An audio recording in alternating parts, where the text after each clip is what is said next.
I ask, how did this tradition get started? I'll tell you. I don't know. But it's a tradition. And because of our traditions, every one of us knows who he is and what God expects him to do.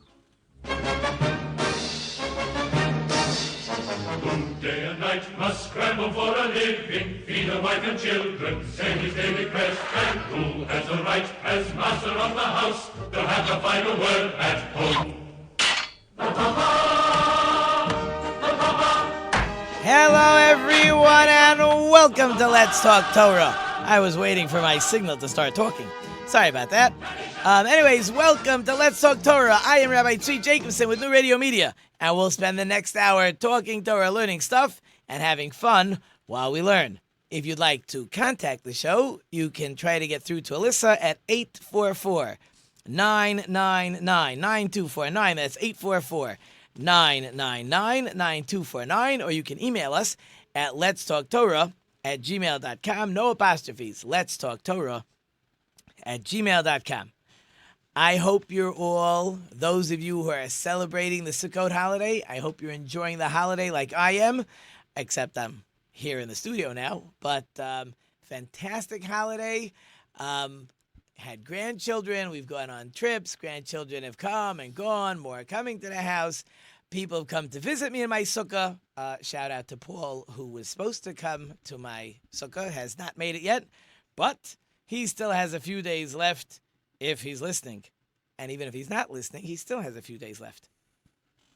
Anyways, with all the interviews we've been doing and people we've been meeting and people we've been talking to, we have a fantastic guest lined up for the second segment. That's going to be David Eden, author of My Pashtun Rabbi. And first, you're going to have to find out what the word Pashtun, I think I'm pronouncing it right, means.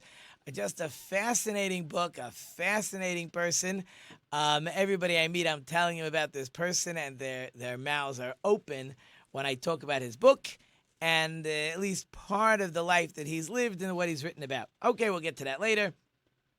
We got to talk about Sukkot. We got to talk about what's it for, some of the things we do, the palm branches we shake, the citrons that we hold, the dancing, and we'll call it partying, and the fun that we have. Let's take it all slow, at least in the first segment, to get as much done about the holiday. If Jake is still there, he can put up that picture to give you, thank you, just to give you an idea of a sukkah. As you can see, I hope behind me or in front of me, that's a bunch of, some are my children, some are my grandchildren. They're actually sitting on tables in my sukkah. That is not part of the holiday to have children sit on the table in the hut. But every year, it's like the picture I like to take. When everyone's trying to get ready for the holiday, I'm finding all the kids in the house, and I'm putting them on a table, and I'm having them dance, and I take my pictures, and then I just send them off. But there's two major commands that are done during this holiday. One is to eat, drink, and many people to sleep in this, I'm calling it a hut, for lack of a better term. It's four walls with not a regular roof. You'll have palm branches or tree branches or bamboo mats or even slats to make the roof. It's certainly not a roof that will protect you in rain. So for those in the Detroit area, by the second day of Sukkot, you were probably eating in your house because, oops, we lost one of our mics, because it was pouring outside. So when it's raining, of course, you can't be in that hut. But we eat in that hut, we talk, we schmooze, we study, whatever you would do around a family dining room table over a holiday is exactly what we do. We eat lots of good food, and I still have permission from my old friend, Bill. I think his name was Bill. No, Mike. Mike Gruel, who said it's the holidays, you only live once, so therefore I keep eating. So it's time to start my diet again. But we're working on it. So the question is, why? Why do we have this holiday? What does God want us to remember, to symbolize, what's it all about? So there's actually an argument in the Talmud. Some say it's to remind us when we traveled in the desert that we never were in a permanent setting. The Jewish people leave Egypt. We basically are in the desert for the next 40 years till we get into the land of Israel, and we're in the desert. So you could imagine that God says, okay, you're going to be in the desert. We're going to be here for the next 5 years, 10 years, build yourself a house or something. But God never says that. As a matter of fact, it was almost hit or miss. You could be in a place for a day, for a week, for a month, one location for 19 years. But God was never telling the Jewish people when we're getting up next to move on to the next location. So if you've ever traveled with children, sometimes adults, everybody knows you get in the car, you're traveling for about 5 minutes, and someone is bound to say, are we there yet? Or when are we going to get there? And even myself, I mean, when I drive to New York often, and I have my, like every car, you have your speedometer there and what's it called, odometer. And I'm sitting there saying, okay, we have driven 67 miles, and I have 570 miles left to the trip. And if I average 65 miles for the rest of the trip, we'll be there in X amount of hours. And I do that every, 5 minutes, 10 minutes. So it's in our nature. We like to know, when am I going to get there? Where am I going? How long is it going to take to get there? That is the natural tendency of anybody. That's the way we are. Children are that way. Adults are that way. You get onto a plane and they say, we're 25 planes in front of us, and all you want to know is, so when will we take off? When will we take off? When will we land? That's in our nature. So the Jewish people had to travel through the desert for 40 years not knowing. That was part of the test, that you're going to come and go when God says. So therefore, you're not going to build a permanent house, a brick house or something, where it might last for a day, a week, a month. You have no idea. You're not going to bother. So one of the things that we remember during the Sukkot holiday is we never knew when we were coming or going, and God appreciated that type of service. That's one. As a continuing in that thought, by the way, the whole idea of going into this temporary type of dwelling, this hut that I keep calling it, but again, it could have solid walls, doesn't matter, but certainly not a very good roof, and certainly not so much heating and air conditioning. So the idea is to remind people that everything is temporary. The world is temporary. What happens is temporary. We think we know it's happening today. We think we know it's happening tomorrow.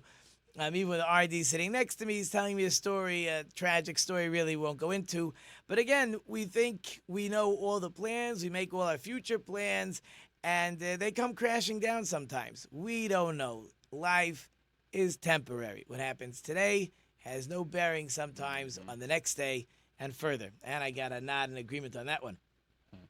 So the going into the hut, going into the sukkah, leaving our permanent home, reminds us that everything in this world is really very temporary. So that's one idea of a sukkah.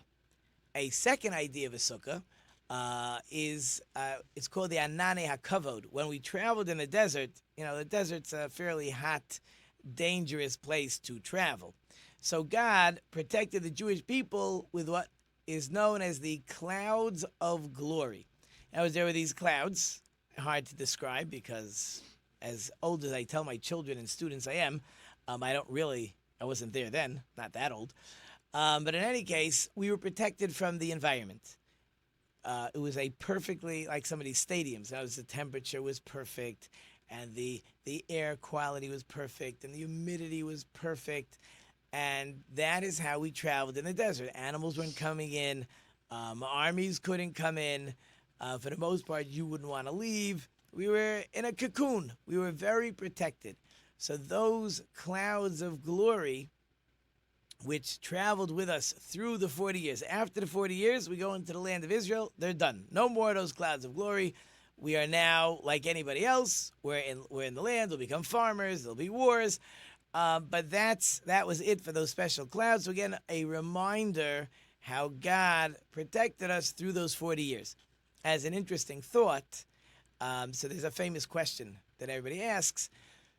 We left Egypt in the spring. That's the Passover season. This Sukkot holiday is 6 months later. So why are we having a Sukkot holiday 6 months after we left Egypt, especially if the reason is for the clouds of glory? That's the reminder. We had those clouds almost immediately when we left Egypt. So we should have to eat our matzah, our Passover Seder, in a sukkah. That would sort of make sense. So there was a great rabbi known as the Vilna Gaon, and he explains that it's true when we left Egypt, we got the clouds immediately, but what happened was we sinned a little fairly quickly afterwards. That was with the golden calf, right? We go out, we travel about 49 days, we get the Torah, 40 days later, 39 days later, we create that golden calf. When we did that, sin, God took away the clouds. Then Moses goes back to pray, comes back, goes back again to get the second tablets. We've talked about it in the past. And Moses comes down and tells us about building a tabernacle for God's presence once we collect all the money in the world's greatest fundraising feat of collecting everything needed in 2 days. And then Moses said, stop bringing, which to my knowledge doesn't happen in any fundraiser. Once we were ready to build the tabernacle, sorry about my throat over there. Once we were ready to build the tabernacle, so then the clouds come back. And if you do the math on the days of the calculation, it comes out that is the time of the Sukkot holiday.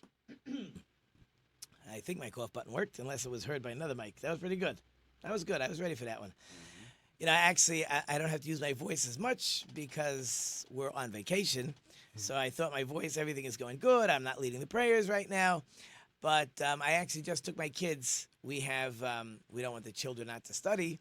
So we have programs that every morning the children come study for about 45 minutes. And of course, you reward them and they get chocolate bars or potato chips. So today we took the boys that were involved in this program to a water park.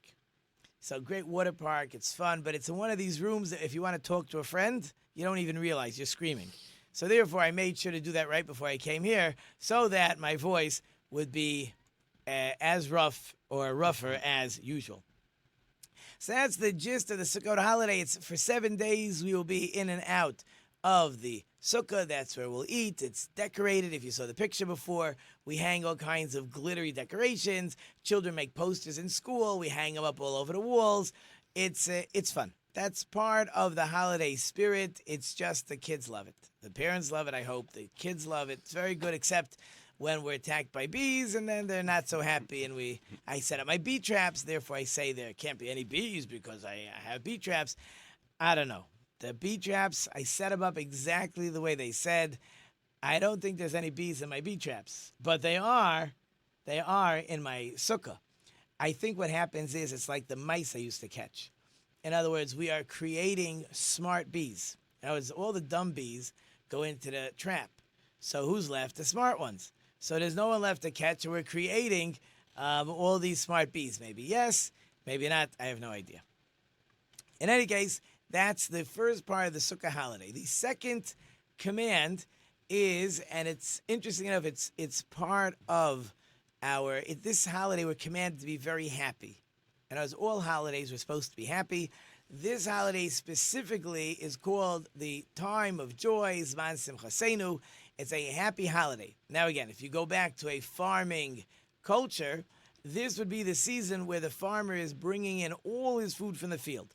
So all his months and months and months of effort and sweat and out in the field and pruning and harvesting and plowing and the cows and the fertilizing, all his work, the winnowing, the threshing, the whole process is really now over.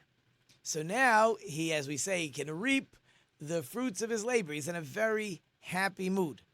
So God says, you are in your happiest mood right now. I want you to be happy, but I also want you to remember that you got to serve God. So take that joy, take that happiness, and don't forget about God when all of a sudden now you think everything is going fantastic. So we also shake, we'll call 4 species. We take a tall green palm branch. It's pretty tight. We're going to take a yellow citron, It's called an etrog in Hebrew. You think it looks like a lemon. The truth is, you don't find them in regular fruit stores. They're not very tasty. As a matter of fact, they don't taste good at all. They're fairly bitter. At best, you turn them into a jam or jelly. I don't eat them. We take some myrtle branches. We take some, again, it looks like a willow tree. It's not exactly a willow tree, called an arava. And we put them together and we shake them, and it smells good and it looks pretty. My daughter says when you look in the synagogue and you see hundreds of men and children, by the way, walking around the synagogue with these groups, it just looks, it's fantastic. It almost looks like weapons, like everybody's walking around with their weapons, which are really meant for prayer. We're not attacking anybody except when you shake them and they're a little sharp sometimes and you poke somebody. So that obviously doesn't go so well.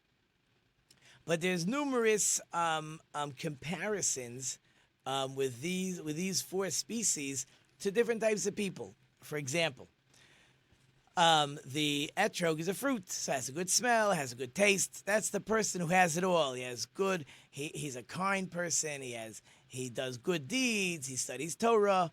You have the palm branch, which is really coming from a date tree, so it has good taste, but there's no smell. That's the person who studies Torah. You have the myrtle branch, which is very good to smell. It's people actually put them. You ever get flowers? Sometimes they'll put those myrtle branches in the flowers, and so that's the good smell. The person with good deeds, but maybe not so much Torah.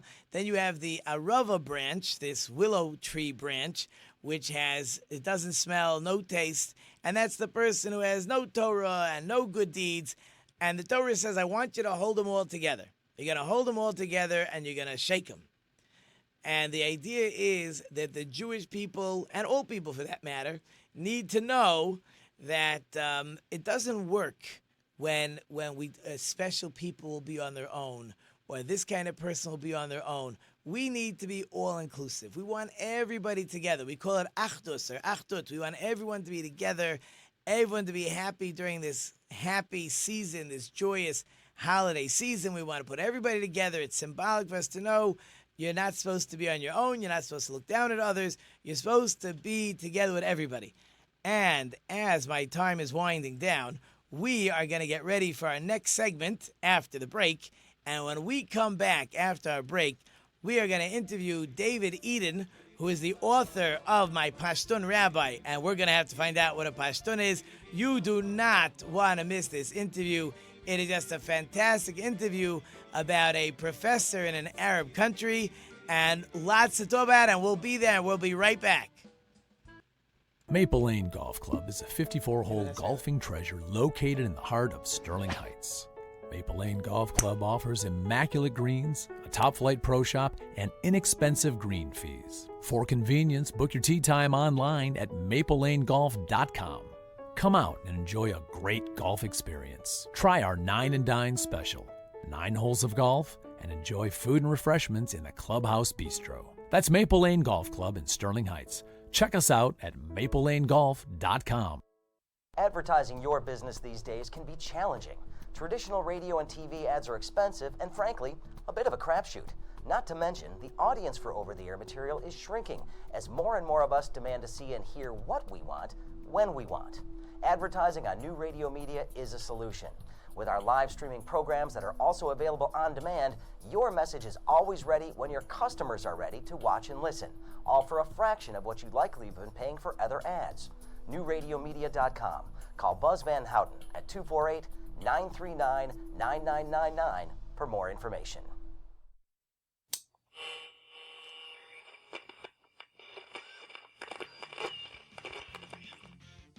Hey, you guys, it's Raphael of the Teenage Mutant Ninja Turtles. Guess what? The only thing we can get down here in the sewer is Geektainment Weekly on New Radio Media. Turtle Power! Hi, I'm Art, and we're the crew at Tuffy Walled Lake. We've been in Walled Lake for 20 years, and through our knowledgeable staff and customer satisfaction, we've become quite the cornerstone in our community and to our discerning customers statewide. We know how important your vehicle is to you, and we take pride in our impeccable, affordable service, and we're trying to get you back on the road as quickly and safely as we possibly can. Please stop in and see why everybody comes from all over to get their cars serviced at 784 North Pontiac Trail in Walled Lake.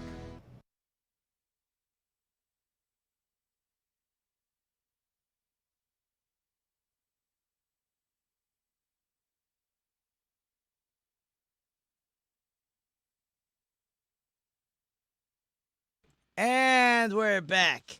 And I didn't have my music to get me ready to come in, but we are back. And Alyssa says we're good. So, as advertised, I am joined by David Eden, author of My Pashtun Rabbi. David, how are you? Rabbi, I'm doing great. I'm here in Cleveland, Ohio, and you're in Michigan, correct? I am in Detroit. So 40 years ago, I was the television columnist for the Detroit News, and I lived in Troy, Michigan. So hello to everyone in Detroit. See, Beyond. someone told me last night he did not recognize your name, but he said 30, 40 years ago, all the sportscasters were Jewish. Is that true? A few. I mean, I was friends with Sonny Elliott. You may know that name, the weather guy. Sure. Channel 4. And Jimmy Boutsikaris. In fact, I used to fly across Lake Erie from Detroit City Airport to downtown Cleveland so they could get their toupees blocked, and then we'd fly back. Okay, and did you have to fix your toupee? I'm bald, so I'm an old bald Jewish guy now, so it's not even a concern. You see, I know the feeling, and it doesn't bother me, and I keep telling my barber not to leave hair to comb over. I'm not that vain, and he doesn't believe me. Yeah, But, I agree. I'd rather have no hair than a comb over any day. Yes. So we have to talk. I read your book, as I told you, and which is what we're going to talk about. I mean, the things that you've done are, I think, for most people, at least eye-opening, if not mind-boggling. But let's get back a little of your history. So you were a sportscaster in Detroit. You then moved to Cleveland, and before we get to the book and going to Dubai, so what was with your life then? What was happening? Well, I wrote for the newspaper. I wrote about television. I worked in Minneapolis. I was a columnist, a political editor, sports editor. I lived in Dallas, where I was a sports editor and a Sunday magazine editor. Ended up in Cleveland, my hometown. I ran the Washington bureau for the Plain Dealer. I went out into the world, worked for a company called Forest City Enterprises, which used to have property in Millender Center in Detroit. Long story short, I edited an alternative newspaper here, then went to a TV station, ran the TV station, and about 3 years in, there was a change of management, a little bit of, shall we say, workplace anti-Semitism. I was fired. I sued the TV station. I won a nice settlement, and I had no career because it was blown up.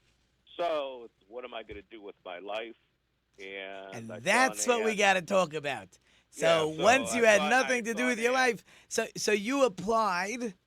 You applied to a. I saw an ad. Yeah, I saw an ad for a professor to teach journalism at United Arab Emirates University, and I applied online. And the application at one point it said religion. So in the United States, they don't ask you what your religion you are. So I wrote, well, do I respond? Do I not? So I wrote Jewish, and I thought that would be the end of it. Long story short, I was hired. I was hired because 2 of the 3 people on the selection committee were Americans, and one of whom, the department chair of the communications department, had read about me in the Cleveland Jewish News suing the TV station, for what happened, and that I won. It was they called it a David and Goliath story. So based on me standing up for my Jewishness, I got hired to be the journalism expert at United Arab Emirates University. And that set me off on this adventure. And I had, why not? My son was off to college. I was kind of at the beginnings of a divorce. I had no job prospects. And there I was in my mid-50s and, go off halfway around the world. Yeah, when you say why not, and I think it was when we were communicating back and forth, emails, LinkedIn, I could tell you a lot of reasons why I don't know if you know what I look like, if you've seen my picture. I was watching you streaming, so yes, cool. I saw you. So you do know what I look like. So I do. I have a lot of good reasons why not to apply for a position as a professor in an Arab country. Like, I don't know what would happen when I would get off the plane. You were not so concerned, and you had no problem writing you were Jewish in your application. And even in the beginning of the book, I believe one of your, I don't know if it was a friend or somebody working with you, said, just say you're Canadian. That's correct. That was a boyhood friend who we grew up. He was a lieutenant colonel in the Air Force. He was, just before the Iraq War, he went in as a weapons inspector with Hans Blix, looking for nukes, didn't find any, and he had a lot of experience in the Middle East. He said, don't tell anyone you're Jewish, tell them you're Canadian. So, yeah, right, I'll go see for myself, because one of the things that we don't do is, a lot of us, go by what other people say. My whole life has been going to see for myself, to tell the stories that I thought were important in my own voice through my own eyes. So with that, and it's, why not? I can go do it. You and I have beards, we're bald, and this and that. I pass to many people. I could pass as Italian, I could pass as Russian. The first thing is he Jewish? No, because I don't wear a kippah. I don't wear black and white. I'm a normal Jewish guy from Cleveland who likes the Indians. Who likes, which is, I feel your pain, because, we're a little better here in Detroit, but, we have the Lions and stuff, so I guess I feel your pain. Yeah. But, so you, again, I'm telling you, it's guts. Like even the idea that they have in their paperwork that you are Jewish and they didn't discover it, and you are off to Dubai to be a professor in an Arab country, a language you don't speak, which obviously didn't bother them. I guess they wanted you to teach English. But yeah, the university was all English language. They had changed it, so all the teachers had to taught in English, and the students had to be proficient enough in English. So yes, I flew into Dubai, and then went inland about 100 kilometers to a city called Al Ain, which is right on the border with Oman, and that's where United Arab Emirates University is, the flagship national university with about 15,000 students. And I was hired to teach journalism. Journalism of all things, which I guess we'll get to. It'll lead to your discovery. Before we even get into the book, I have to tell you, when I first saw the book, I had a problem with the title. The title, of course, is tell me if I'm pronouncing it right, My Pashtun Rabbi. Correct. Okay, I didn't know what a Pashtun was. What? Well, that was one of the the draws. We know what a rabbi is, right? A rabbi is a teacher and a sage and all that. And the Pashtun, what I learned from the Pashtun themselves is they consider themselves descendants of the Hebrews. Really? And since this book's come out, and in fact, if you recall, there's a small story in the book where Noor is saying, you know that the Pashtuns are descendants of the Hebrews, from the destruction of the first temple.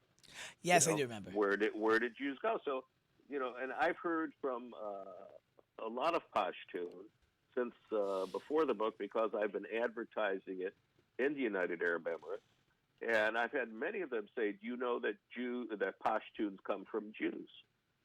Okay, so I'm going to help everybody out. That's part of the intrigue. So, David, once I'm going to help everybody out.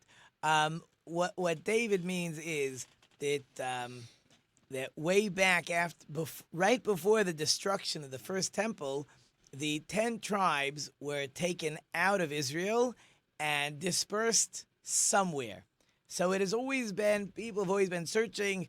There were Jews in the time of Columbus who believed the American Indians were from the lost tribes, and the people in Pashtun is an area or just the name of a tribe? That myself, I'm not sure. It's in northern Pakistan into Afghanistan. So the tribal areas of Waziristan, right, and in Pakistan. So the Pashtun tribes live across both borders, and the Pashtun are also, as mentioned in the book, they're considered to be part of the Al Qaeda and this and that, but many aren't, right? So the Pashtun, have been under duress from the British government, now from the Pakistani government. So there are about 40, 45 million Pashtun tribesmen. They have different tribes. So the Pashtun that you really deal with in the book is your private taxi driver. He is correct. So he is my principal Pashtun, and through him, over the course of my time there, his friends and tribe mates and relatives would come into my apartment. We'd spend time together. You'll know near the end of the book where, when I'm leaving, they throw a big Pashtun feast for me by the Green Park near Jebel Hafid, the second tallest mountain in the Emirates.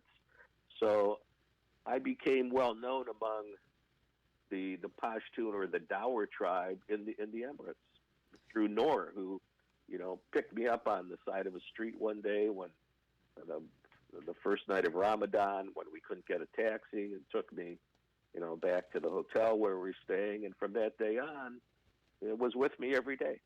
So as I think people would say, a match made in heaven. So before my music comes on and we get a little bit more into what I want to talk about the book, David, can you hold with us through the break? I'll hold with you as long as you want. Thanks. Fantastic. So we're listening to David Eden, author of My Pashtun Rabbi. We've talked Pashtun, we've talked Arab Emirates. We're going to talk more about his book. Hold through the break, and we'll be right back. Tarno knows doors. We've got garage doors, entry doors, storm doors, custom doors. Tarno knows doors. Plus, the latest LiftMaster garage door openers and the toughest retractable screens on the market, all by the push of a button. Tarno Doors is celebrating its 50th year anniversary and is the recipient of the 2016 Subcontractor of the Year from the Home Builders Association. Tarno knows doors. Tarno knows doors. Hi, I'm Art, and we're the crew at Tuffy Walled Lake. We've been in Walled Lake for 20 years, and through our knowledgeable staff and customer satisfaction, we've become quite the cornerstone in our community and to our discerning customers statewide. We know how important your vehicle is to you, and we take pride in our impeccable, affordable service, and we're trying to get you back on the road as quickly and safely as we possibly can. Please stop in and see why everybody comes from all over to get their cars serviced at 784 North Pontiac Trail in Walled Lake. Maple Lane Golf Club is a 54-hole golfing treasure located in the heart of Sterling Heights. Maple Lane Golf Club offers immaculate greens, a top-flight pro shop, and inexpensive green fees. For convenience, book your tee time online at maplelanegolf.com. Come out and enjoy a great golf experience. Try our 9 and Dine special, 9 holes of golf, and enjoy food and refreshments in the Clubhouse Bistro. That's Maple Lane Golf Club in Sterling Heights. Check us out at maplelanegolf.com. Hi, I'm Andy. And I'm David. Join us for fun and adventure on our new show, Podquesters, where we fight through imaginary battles and pray to the dice gods for good rolls. Yes, it's an epic sweeping adventure. We try to fulfill our destinies without driving the Dungeon Master crazy. I thought that was the point. Anyways, check us out here on newradiomedia.com Fridays, Podquesters. See you there.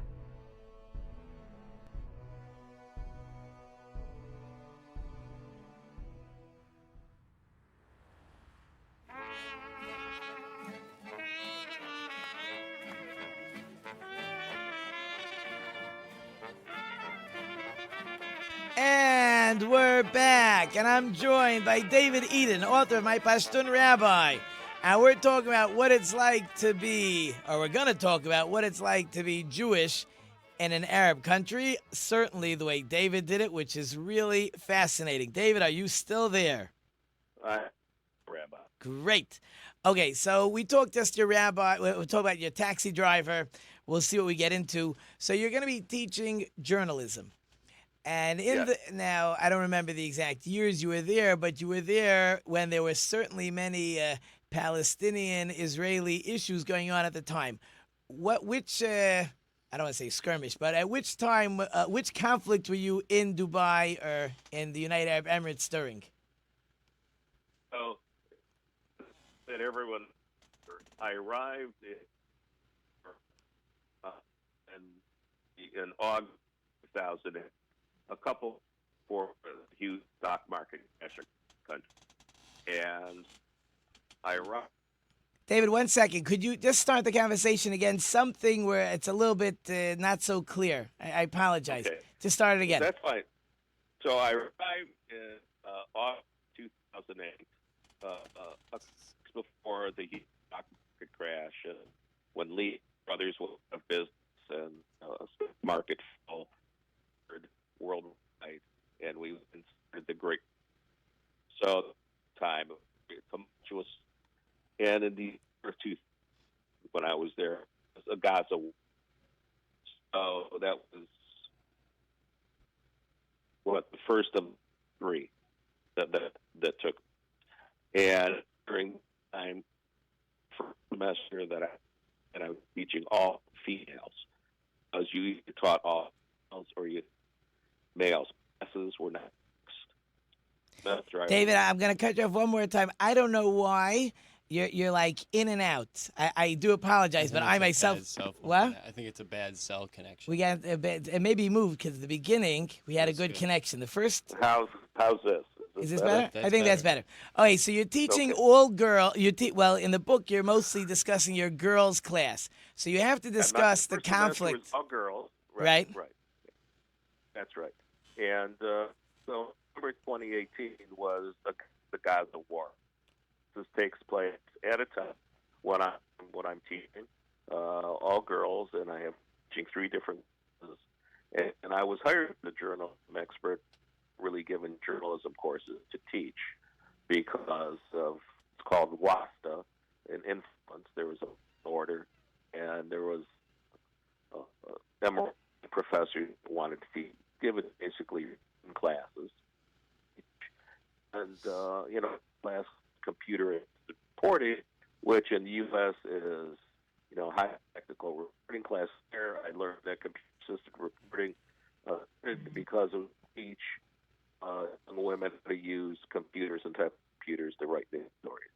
So that's a little bit of right. So all right. So you had to teach them. I'm just going to help people if it's a little bit not so clear. So there was in the book you discussed there were computer issues that the girls barely had computers, but I really want to hit on the point. What were the girls' reactions? I guess defending the Palestinians, and what were you doing defending the Israelis, or maybe just trying to keep an open eye on both sides of the picture? And okay, let's start with that, and then we'll move on to the next part. Sure. Well, the first thing was I did not discuss Israeli-Palestinian politics in my class.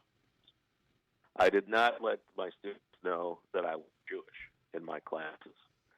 So it became a point where it needed to be discussed. And in one class that I taught, small class, about 9 students, there were students, as they, learned, that were very not anti-Jewish as Israel. And student was, unbeknownst to me, was a Palestinian in Abu Dhabi and always lived there. So it came to pass that class where one was doing editorial cartoons were very anti, and we discussed those. I discussed those in the book. The Palestinian student tried to, root out, who are you? Where's your family from? Well, my family's from Russia. So without saying it, decided I was Jew, right? Type of thing. So we did not. It came up as a matter of a teaching thing. It was not something we discussed, but it was something that was always in the background. Now, in terms of Emiratis and their views of Palestinians, I found very little sympathy for the plight of Palestinians among Emiratis themselves when I talked with them outside of class. And I'm not saying students, I'm saying, the Palestinians were seen as a nuisance and were not, well received in broader society.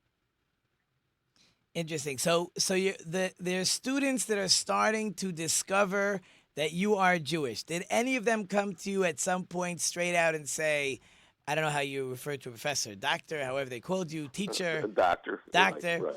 Did they say straight out, are you Jewish? The girls never, we call it the girls, they never did. But at the end of my first semester with Sama, my Palestinian student, we had a back and forth in email, and in that, I just being Jewish, she figured out I was Jewish, and there's, as you remember, a very poignant part of the book where she's writing at the end of the course. She's sharing her diary of what happened during the beginning of the Gaza War when she figured out I was Jewish, and known I was Jewish before the class started, she would never have taken the class. She took the class, and she was glad she did because she got to see another perspective, and we came to understanding about it. So changed a few minds. Right, which is what life is all about. In other words, right, they've never met a Jew before. None of these people had ever met a Jew before. So what media characterization and things that they had heard before. So if you're going to meet a Jew, I think I'm an okay one to meet. I think so. I hope so. So, but Well, not. I thought so. So, but once this girl now knows you're Jewish, did you think it was all over? She's gonna spread the word. People are gonna find out you're Jewish, and if you're lucky, you'll get a ticket for the next flight out. What happened?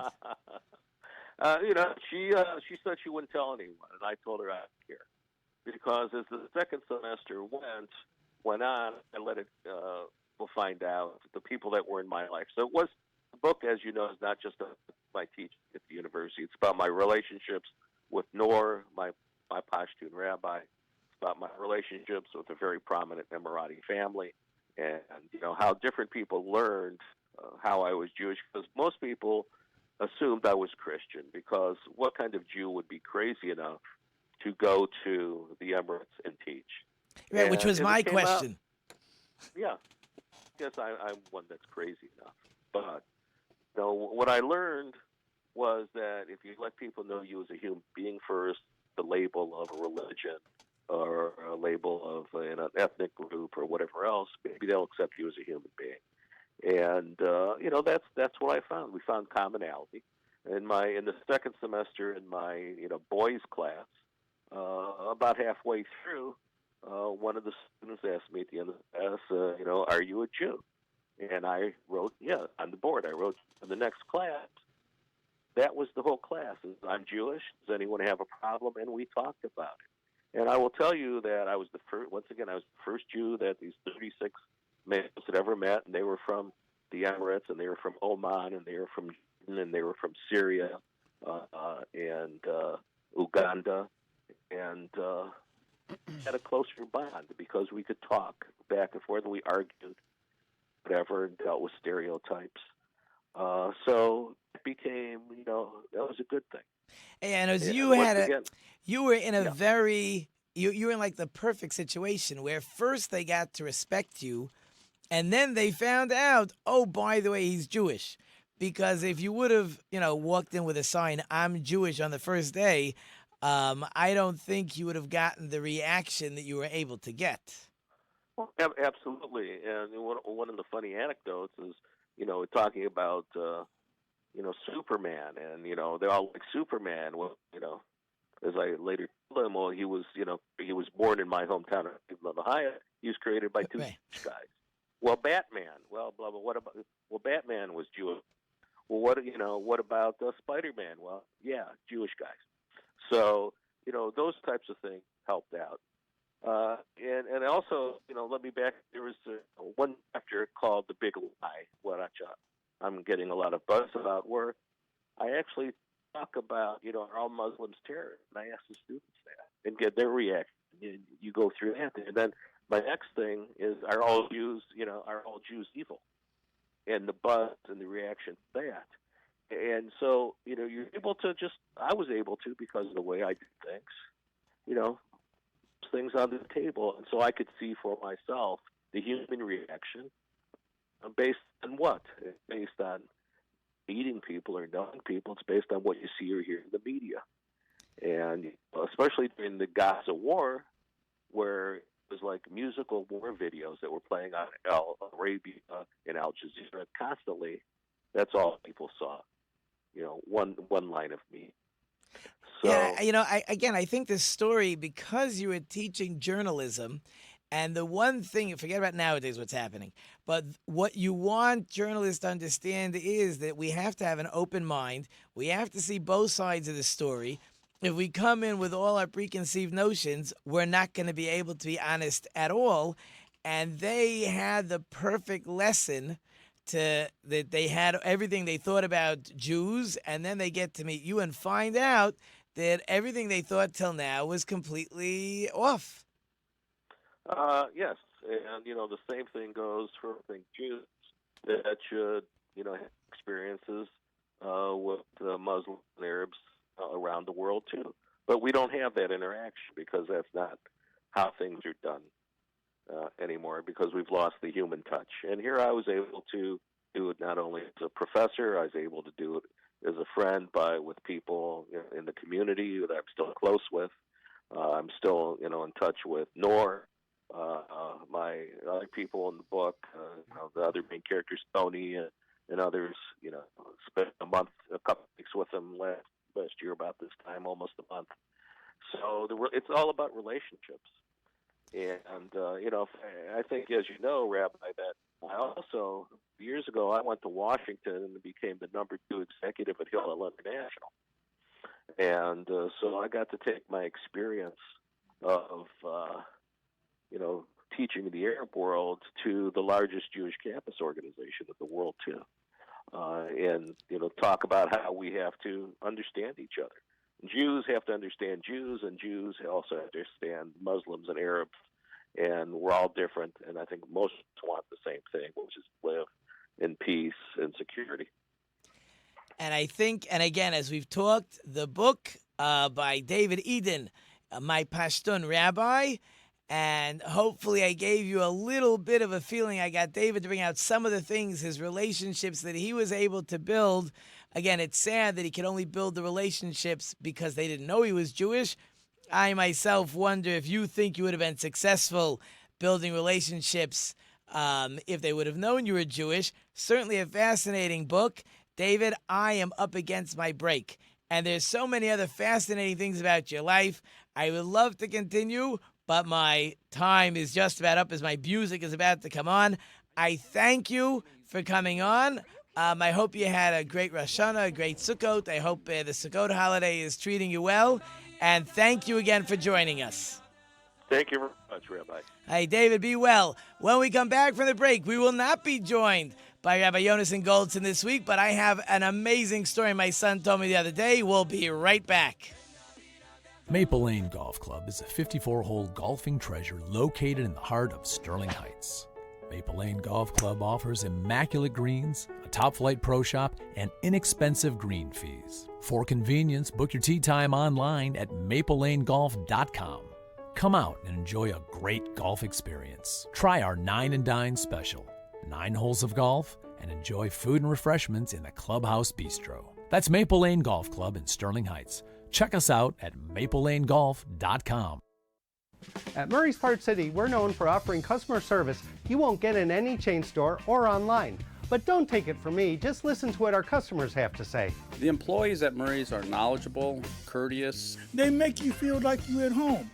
Pick up a can of Seafoam Fuel System treatment for only $6.99 or a 5-quart container of Mobil 1 motor oil for just $28.95. Murray's Part City and Pontiac Trail at Maple Road in Walled Lake. We've got the parts you need when you need them. Tarno knows doors.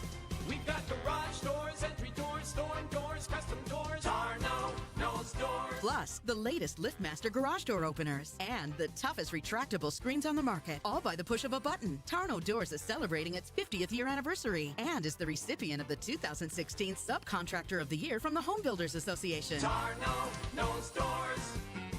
Tarno knows doors. Do you want to see things like this? Did you just say you died?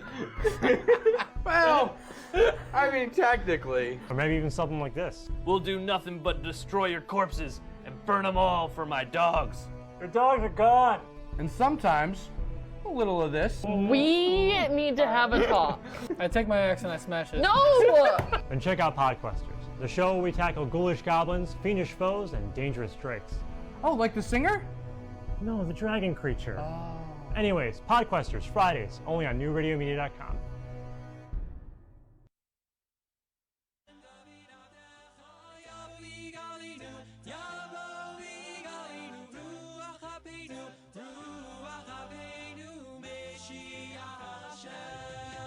And we're back. And I hope you enjoyed that interview with David Eden. Just a fantastic story, which really leads me into my word of the week. Just perfect timing. So if Jake has my poster, he has my poster. We are up to the letter Nun. I guess it looks like a backward C. It's a little shorter. Its numerical value is 50. It makes an N-type sound. And therefore, my word this week is nace. A nace, a very interesting word, is generally translated as a miracle. It could also be a pole that would hold a flag. But generally speaking, a nace is a miracle. And I don't know, I think David's story is a miracle. The fact that he got there, that nobody recognized he was Jewish, he wasn't hiding it, he wasn't interested in hiding it, he was going to let people figure it out. We didn't even have time to get into this important family that actually made him a Christmas dinner for his son because they thought he was Christian. And eventually he tells them he's Jewish. There's stories in there about a rabbi in Yemen we didn't have time to get to. Fantastic book. Pick it up. It'll blow your mind. So Nace, miracle, is just a great idea. And I guess we'll have sort of a miraculous story maybe at the end. But I wanted to tell you a story my son just sent me. My son's in Israel. And I guess he's decided he needs a connection with all his siblings and his family. So he writes like a blog. It's not really a blog. It's just his musings on email. But before, to explain this story, I have to give you a lot of background, which is not good when you tell a funny story, but we have no choice. So first you need to know like this. When we talk about the holidays, so there's parts of the holidays where we don't do any work, we don't drive a car, we don't turn on any electronics. Usually the bookends of the holidays have those rules, and the in-between days are more lenient. We drive cars, we can write with pens, we can do more stuff. That's the first, you have to know the idea of a holiday. A holiday is similar to the Sabbath, not completely, but very similar. Okay, that's piece number one. Piece number two, without going into all the details, it's a little too lengthy for now, but in the land of Israel, for example, the Sukkot holiday, the first day of Sukkot is a holiday like the Sabbath. Then you have 6 days of what we call in between. And then the 8th day is again a holiday like the Sabbath. If you live outside of the land of Israel, like in America, it's not just the first day, it's actually the first 2 days of the holiday are treated like Sabbath. So if you live in the land of Israel, it's a 1 day. If you live in America, it's 2 days. Okay, now that's piece of information number 2. Piece of information number 3.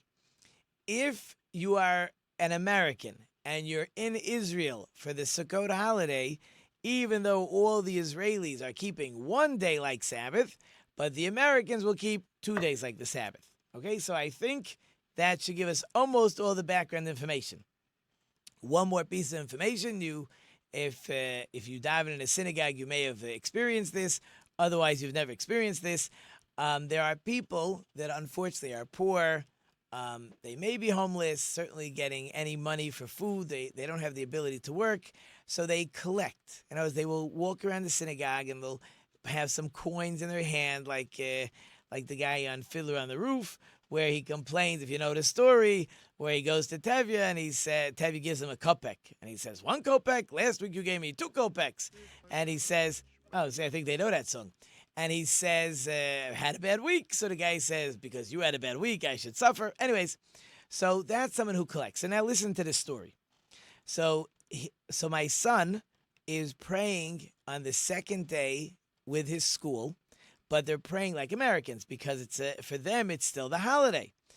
So there's a guy collecting in their synagogue. The problem is he doesn't realize that all the Americans that are praying in this group can't have any money on them because for them it's a real holiday, while for Israelis it's not a holiday.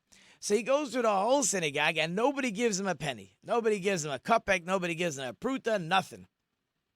So the guy is very frustrated. Everybody gives a few pennies. So he starts to yell at them. And he says to them, I don't understand you people. Nobody gave me a penny, not a pruta, nothing. So somebody goes and explains very kindly to him and says, look, it's our holiday. We're Americans. So since we're Americans, we have to keep a holiday for the second day. So no one has money. So this collector still didn't get it. So his comment was, oh, I understand. In America, they're 7 hours behind because it's a different country, a different latitude, different longitude. You guys are 7 hours behind, so it's still the holiday. So I hope you're giggling, you're chuckling. If not, rewind and listen to this story a couple times because clearly the guy didn't get it. The whole day, they don't work on the time in America when they're in Israel. They just work on their own time. But anyways, I hope you appreciated that story. I am not going to have time to get into other things like to talk about what's called a Simchas Beis HaShoeva, where people get together and they dance and sing as part of the holiday. It's all part of what's going on, but we're not going to have time. I'm up against it. So I hope you will enjoy and be joyous the rest of this holiday season. Of course, I have to thank all my wonderful sponsors and listeners. You know I couldn't do without you. My production team, we have RD and Drew and Jake and Alyssa on the phones. I hope I've left you with some food for thought. Until next week, when the holidays will be over, I am Rabbi Tzvi Jacobson. You've been listening to Let's Talk Torah, New Radio Media. And until next week, don't forget to think about it. Bitty, bitty rich, idle, diddle, diddle, diddle, man.